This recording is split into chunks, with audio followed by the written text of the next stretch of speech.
அன்றைக்கி first video front முடிச்சதை போட்டோம் இல்லைங்களா. இன்றைக்கி வந்து செகண்ட் வீடியோ போடுறோம் பாருங்கள். கன்ஃபியூஷன் அப்படியே பார்ட்டாக தைச்சிட்டு பார்ட்டாக ஃபினிஷ் பண்ணுறோம். இது பாருங்கள், முதல்ல கை வந்து இந்த மாதிரி கரபாகம் இருந்தால் ஒரு மடிக்கு மடிக்கணும், கரை இல்லைன்னா ஒரு 1/4 இன்ச் மடிச்சுட்டு அதுக்கப்புறம் 1 இன்ச் ஹெம்மிங் பண்ணிவிட்டு அதுக்கப்புறம் கையளவு எடுத்துகிட்டு இந்த மாதிரி நோட் பண்ணிவிடுங்க. ஃபஸ்ட்டே நோட் பண்ணிவிடுங்க, அட்டாச் பண்ணுறதுக்கு முன்னாடி நோட் பண்ணிவிடுங்க. அதே மாதிரி இதுக்கு நெக் பீஸ் வைக்கணும். நான் உங்களுக்கு அங்கே வந்து தைச்சி காட்டுறேன். இப்போ பாருங்கள், இந்த மாதிரி அக்குள் ரெண்டும் ஒன்றா வைக்கணும் ஃபஸ்ட்டு. அதுக்கப்புறமா 3/4 இன்ச்சு விடணும், 2 பக்கமும் 3/4 இன்ச் விடுங்க. அதுக்கப்புறமா வந்து இடுப்பு சுற்றளவு வந்து 26, இடுப்பு சுற்றளவு 26, இதை பாதியாக பிரிங்க 13. இது பேக்கு 13, ஃப்ரண்ட்டு 13. சரிங்களா. இப்போ ஃப்ரண்ட்டு வந்து 13 இருக்கிறதுனால அதை 2ஆக பிரிக்கிறோம். இது 6.5. ஓகேவா. இப்போ இங்கேருந்து 6.5 இன்ச் எடுக்கணும். பட்டன் பட்டியிலேருந்து 6.5 எடுக்கணும்.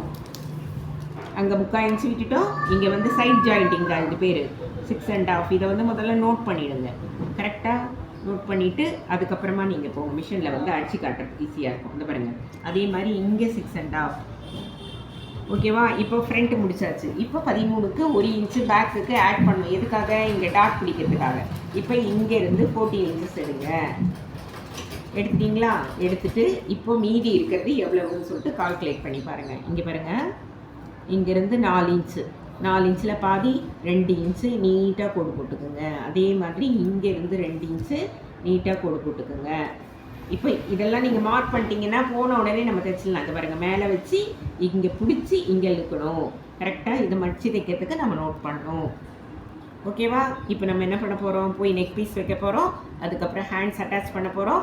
இதெல்லாம் மார்க் பண்ணிட்டீங்கன்னா அப்புறம் கை வச்சுட்டு இது சரி இருக்கான்னு செக் பண்ணிவிட்டு கீழே மடிச்சு வச்சுட்டு சைட் ஜாயின் பண்ணிடணும். அவ்வளோதான்டா. ஓகேவா. புரிஞ்சுதா? ஓகே. அதுக்கப்புறமா இப்போ போயிட்டு நெக் பீஸ் வைக்க போகிறேன். அந்த வீடியோ பாருங்கள். இது தனி வீடியோ, இது கட் பண்ணி